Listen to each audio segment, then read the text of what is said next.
यानंतर बातमी युद्धाबाबतची। इराण आणि इस्रायल युद्धामुळे सध्या समुद्रात अनेक जहाजं अडकून पडलीत।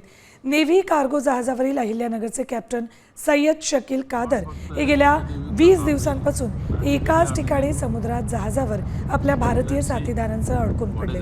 शकील सय्यद यांचे जहाज हॉर्मुझ स्ट्रेट जवळ अडकून पडले।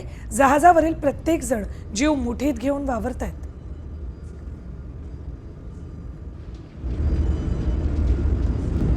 नमस्कार, मी कॅप्टन सय्यद शकील कादर, मूळचा जीवर बायजाबाईचे, अहमदनगर, अहिल्यानगर। मी शिपवर कॅप्टन आहे आणि माझं शिप आता सध्याला हॉर्मुझ स्ट्रेटजवळ आम्ही शेल्टर घेतलेलं आहे युद्धाच्या परिस्थितीमुळे। आणि सिच्युएशन इकडं खूप टेन्स आहे, कधी पण काही पण होऊ शकतं। मिसाईल्स, ड्रोन्स, इंटरसेप्टर्स शिप्सवरून पास होत आहेत।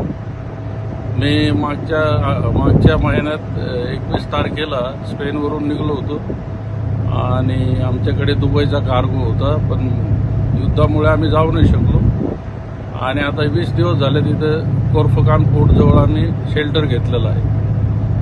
आणि तरी आम्ही सगळी प्रिकॉशन घेतो आहेत। जर काही अटॅक वगैरे आला, आवाज आला, तर आम्ही इंजिन रूममध्ये जाऊन शेल्टर घेतो। इकडे भरपूर सारे शिप्स वेट करतायत त्या युद्धामुळं आणि around 1000 ships are stranded there आणि सगळे वाट बघतायत कधी युद्ध थांबेल, कधी आम्ही जाऊ आणि सगळं हे टेन्शन खतम होईल। So we are hoping to the God and also just we are hoping now, we cannot do anything. आणि हीच आमची लवकरात लवकर हे सगळं प्रॉब्लेम सॉल्व्ह हो हीच इच्छा आहे। Thank you very much.